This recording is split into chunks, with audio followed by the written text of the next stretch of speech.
Hello everyone, today we have another build session with T-35 from Zvezda. As you remember, we started this build several days ago.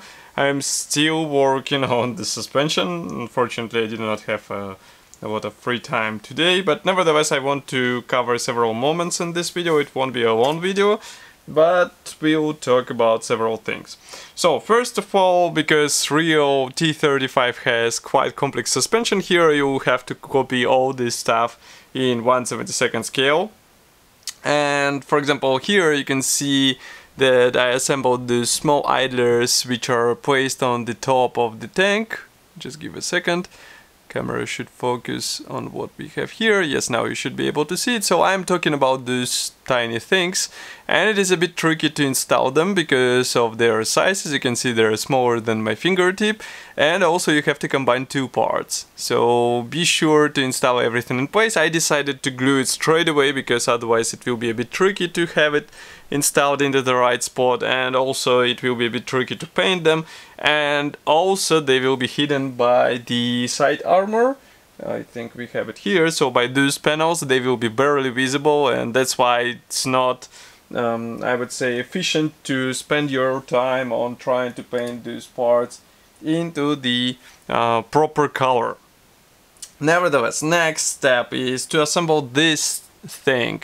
Let's zoom in a bit. Now we have it closer. So these are the suspension bogies. As you can see, they will be installed with help of this special pin here, and in total you have to combine 1, 2, 3, 4, 5, 6, 7 parts for this bogie. So it's 1/72 scale model. Here you can see comparison with my fingers, and still you have to assemble it out of 7 parts, and for each side you have to install 4 of those. So it's a bit of tedious work, I would say. So here you can see that I assembled 3 of them, and still some stuff to do. And just to show you where they will be installed, they should be installed here on the side, so here. And we can actually try to install one of those so that we can understand how it will look like. There is a special guiding pin, as you remember. It should help you avoid any, I would say, accidents where you place it in a wrong position, but the overall fitment looks quite nice. You just have to apply a bit of glue, and as you can see it's a bit of wobbly because this part sits only on one attachment point, so I would recommend to be careful with alignment because it is easy to get it wrong. I mean, just by a small degree it will be correctable, I would say, but still keep it in mind. And as you can see, overall result is really nice. And by the way, I want to show you another thing. There should be a part applied in the front side, so it's a part, just give me a second, it's B31, actually you can see it here, so this part, and here it is, the tiny piece, which should be applied somewhere here. So do not apply it until you have the top cover in place. Why? Because top cover has these small cutouts here. Let's focus the camera. So here, which will actually help you with guiding this pin into the proper position. Well, actually they are here. So let's bring it closer. Just give us a second. So here you can see it, and this will be actually combined with this pin. Otherwise it will be a bit tricky to understand how to install these parts. So I do not recommend to do it straight away and to hurry. Next step is the small turrets here on the top hull cover. So as you can see, I fixed them in place.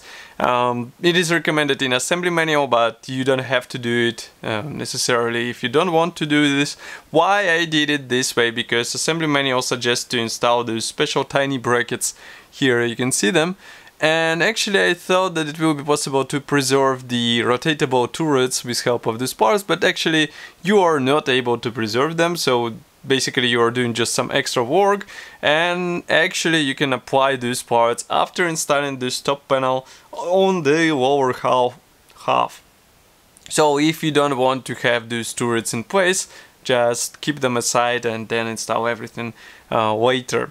Also here you can see the exhaust cover. Actually that's also air intake cover as far as I remember. I installed it from one side, but then I remembered that I will have to bend the part some bit. so I decided not to install it from the other side in order to have part a bit flexible, this top panel, and then I will add all the top elements.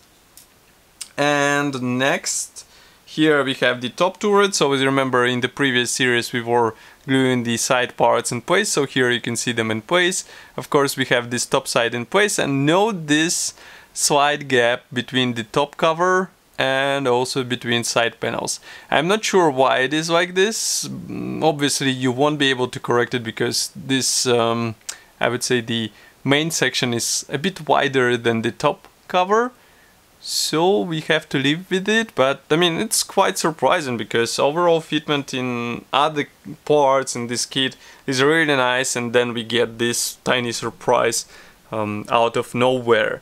Nevertheless, it's a really nice kit still. I believe that it's really good, and molding quality looks impressive.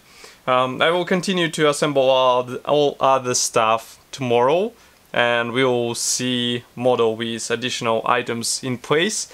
Of course, I will be happy to hear your opinion here in the comment section below. Sorry for not conducting the live session today. I hope it will be tomorrow, maybe on Friday, who knows. So thank you for watching and joining. Don't forget to press the like button, subscribe to our YouTube channel, and bye.